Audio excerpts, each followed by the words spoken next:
hier, on était sur cette zone-là, quoi. Parce que la langoustine était concentrée là, quoi. Donc les bateaux qui étaient plus nord hier n'ont strictement rien pêché ici. Et ceux qui étaient plus sud également. Donc, comme on est là pour faire des essais, autant essayer de mettre des chaluts là où il y a de la langoustine. Ceci est un document exclusif.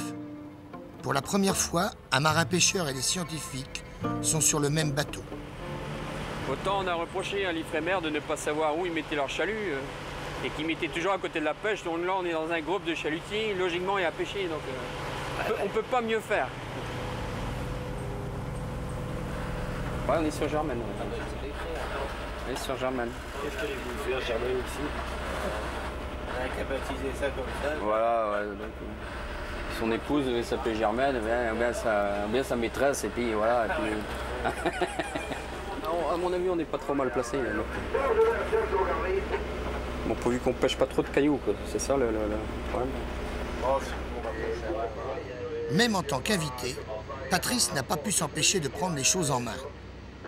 On n'est pas là pour jouer, pourvu que ça pêche. Alors, je vais peut-être essayer de l'appeler, là. C'est un beau-frère, moi, qui commande le bateau. Ça va. Ah, c'est pas une raison. Si tu veux changer les fréquences, il suffit d'enchaîner, puis tu fais un terre. Cet ange, je n'ai pas fait un terre et il n'a pas gardé la fréquence. Ou celle-ci, bah, c'est plus simple. Fais celle-ci, peut-être. Ouais.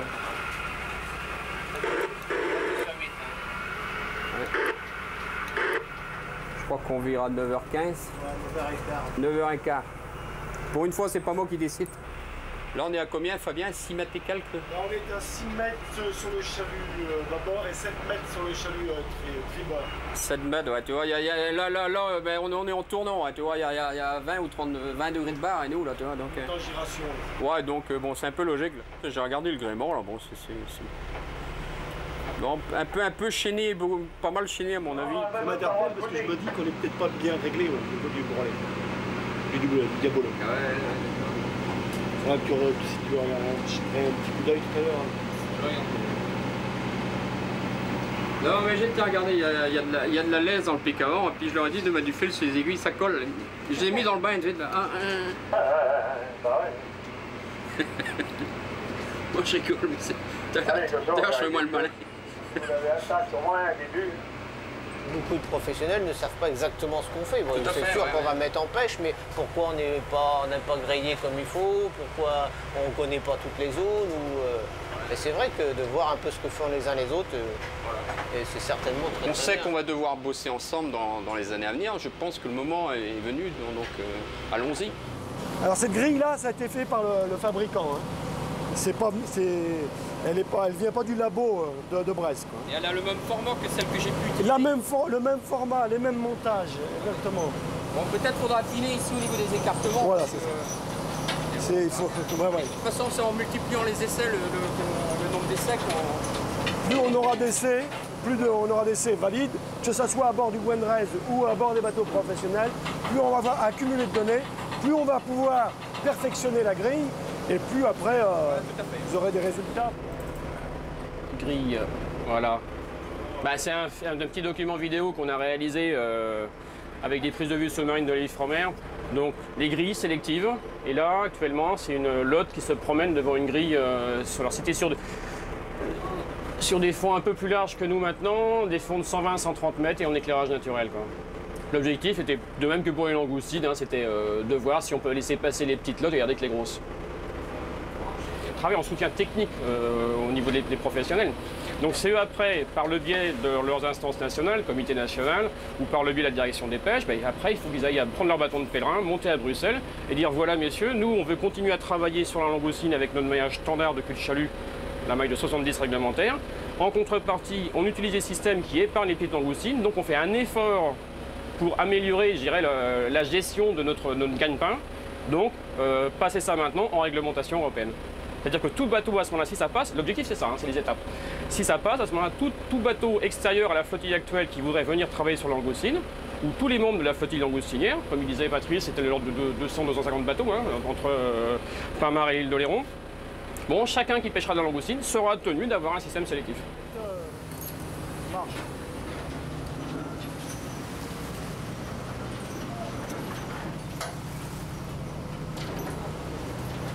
Ça ne veut pas identifier ouais.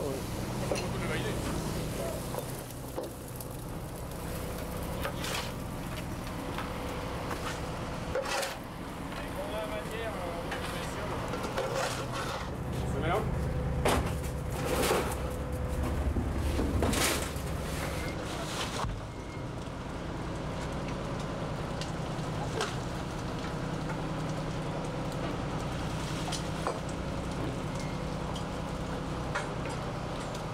On avait oublié de me dire que tu vois, sur un, il n'y avait pas de petite barrière.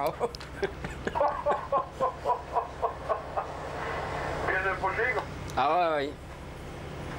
Bah il y a 2 monts sur le pont, là, ceux-là sont plus pêchés, genre. Hein. C'est pas drôle. Bon bah tant pis. Hein. On est là pour essayer, donc on essaye. Hein. Il y a des scientifiques qui ne sont pas toujours pour mettre des barrières de cailloux. Qu'est-ce qu'il en pense Bah, c'est un peu dommage quoi, parce que bon, cet essai-ci va être un peu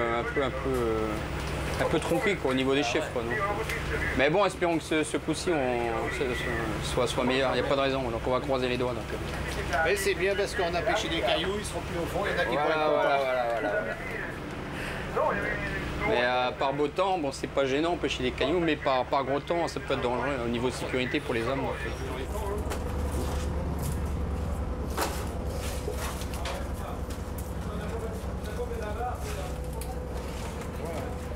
Voilà, ça va être intéressant sur la petite commerciale. Il faut savoir que les langoustines, à cette taille-là, elles ont 2 ans. Et tu vois, elles auront à cette taille-là, elles vont avoir 5 ans. Donc après, sur ces grosses tailles-là, elles ont plus de 5 ans. Donc si on laisse passer ces petites, là, ça commence à devenir intéressant, même si on en laisse passer des comme ça.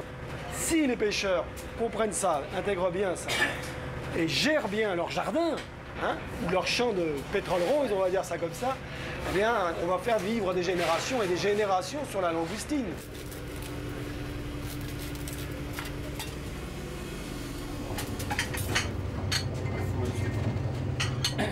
Ça a commencé début des années 90. Les périodes d'abondance, donc on ne se posait pas ce souci. À partir du moment où il y a la ressource commence à avoir être plus difficile, parce qu'il y a moins de quantité, donc il faut pouvoir la gérer, donc on se pose des questions, quoi. On est mis un peu aussi devant le fait accompli. Bon, c'est vrai que, mais bon, en plus de ça, bon, il y a une prise de conscience et puis la jeune génération a l'air de vouloir prendre ça en compte. Hein, parce qu'on a bien été content de trouver cette ressource là, donc bon, ce serait bien qu'on pense aux générations futures aussi. Faire cohabiter les professionnels avec les gens de l'Ifremer, quelque part, c'est formidable.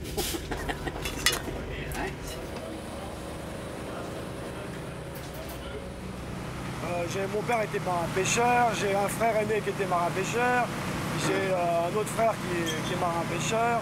Bon, une grande famille, on est 12 dans la famille, il y a 7 garçons et 4 filles. On est tous autour de la pêche, de toute façon, soit en tant que pêcheur, directeur de la criée, ou poissonnier ou marailleur. Et alors les rapports n'ont jamais été tendus quand même? Si, régulièrement, quand je vais dans l'île d'Oléron, j'ai toujours droit à des colibés et des remontrances sur les avis de l'Ifremer, bien sûr, j'ai le droit à ça. Donc c'est à moi d'être assez persuasif pour leur montrer qu'on travaille pour la pêche, pour la mer et puis pour la sauvegarde des espèces, quoi. Mais le tout, c'est... J'espère qu'on va arriver à les avoir intacts, les chaluts. Parce qu'il y a plein de cailloux aussi dans le coin.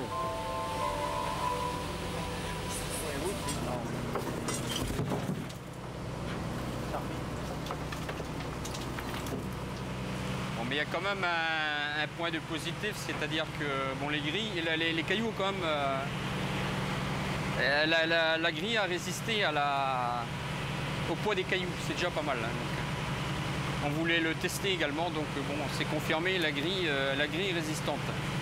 Parce que la grille n'est pas endommagée. Contrairement à ce qu'on aurait pu croire. Parce qu'il y a quand même un joli tas de cailloux derrière. Donc.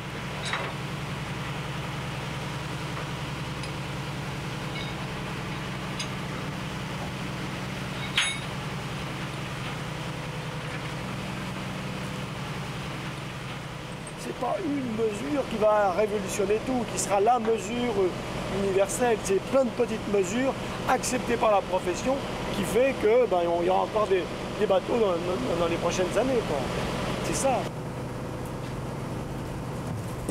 Il y a une épave en dessous le bateau. On dépose les cailloux sur l'épave. Comme ça, ils seront plus repêchés, quoi. Donc, voilà.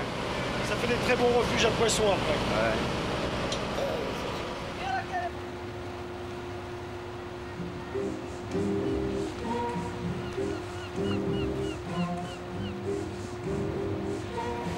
Bon, les copains. À bientôt. Bon, on va très bientôt, oui. Puis, de toute façon, on sera appelé à se